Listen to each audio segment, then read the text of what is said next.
Hello, welcome back to Bus Stops in the GRTC system. We're going to talk about another picture here. Not that picture. We're going to do our razzle-dazzle roulette wheel spinning of picking out a photo to talk about. I'm going to wait here for a second and talk about this one.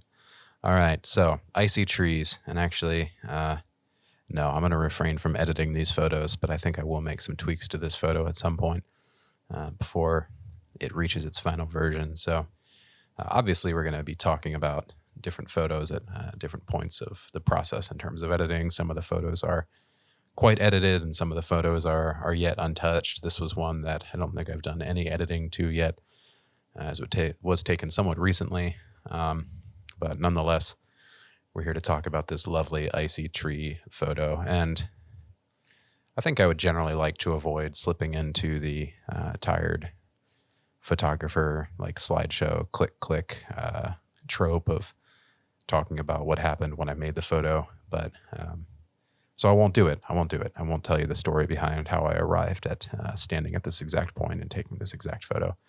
We're just going to talk about some of the context surrounding the image itself, how it sits within the project, and some of the formal characteristics of this photo itself.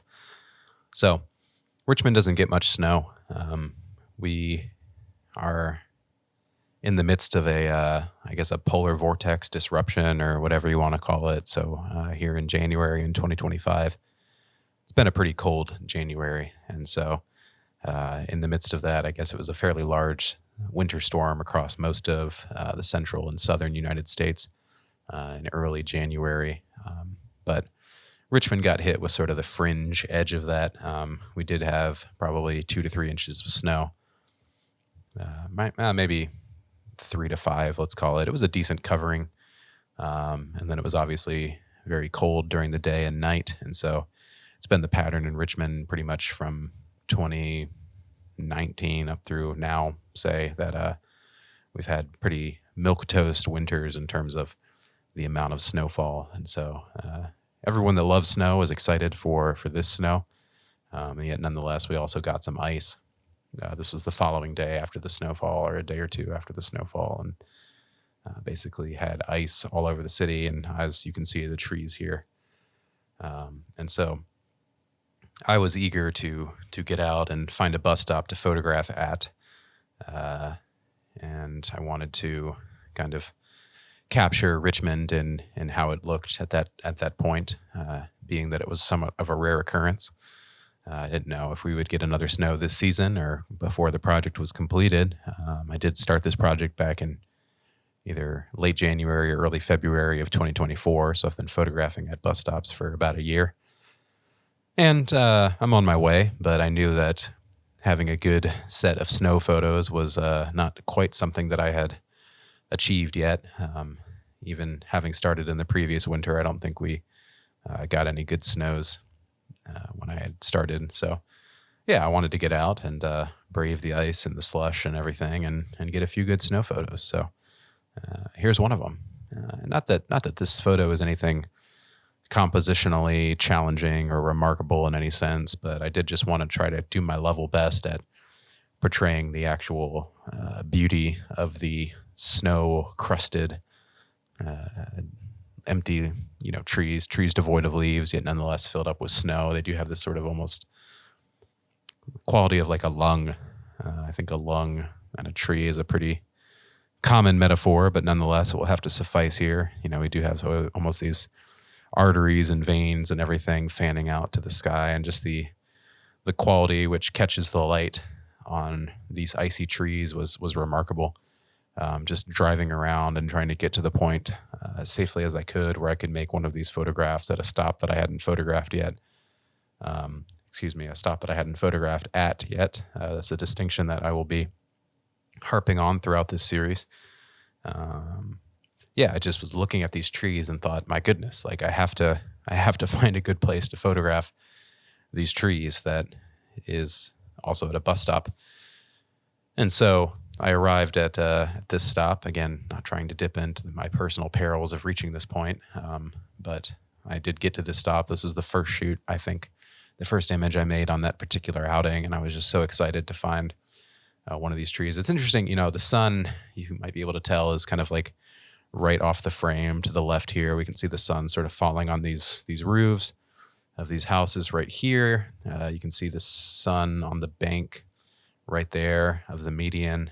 And then you can start to see some flares, I think, kind of up into the left side of the frame. I think that's a little flare right there. See if you can kind of wiggle the cursor a little bit. Yeah, right in there. I think there's a little circular sun flare just from the very edge of the lens, sort of. Yeah, here's another flare right here, catching that little glint of reflection of the sun. And so, yeah, if you look at trees at this sort of angle where the sun is almost behind them or very close to them without sort of infringing in the actual frame itself, you do get these pretty magnificent illuminations of the branches right here. I mean, this is stunning for my money.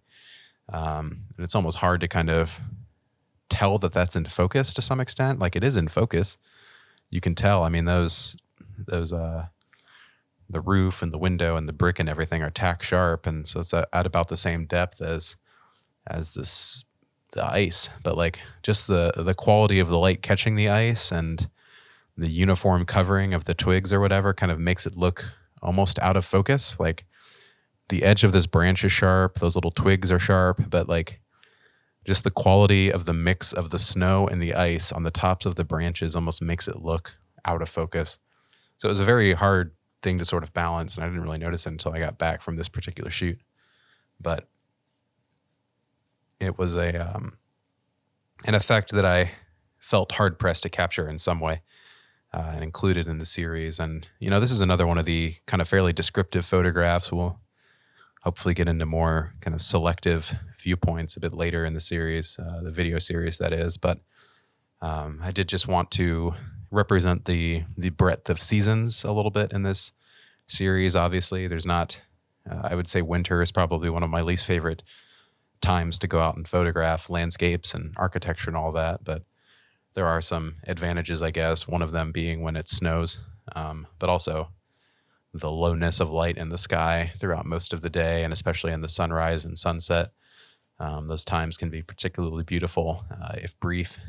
So nonetheless, there are upsides to winter, and I was excited to kind of capture the snow upside of that in Richmond, because it's not an angle that we typically get to explore, as it were. But yeah, the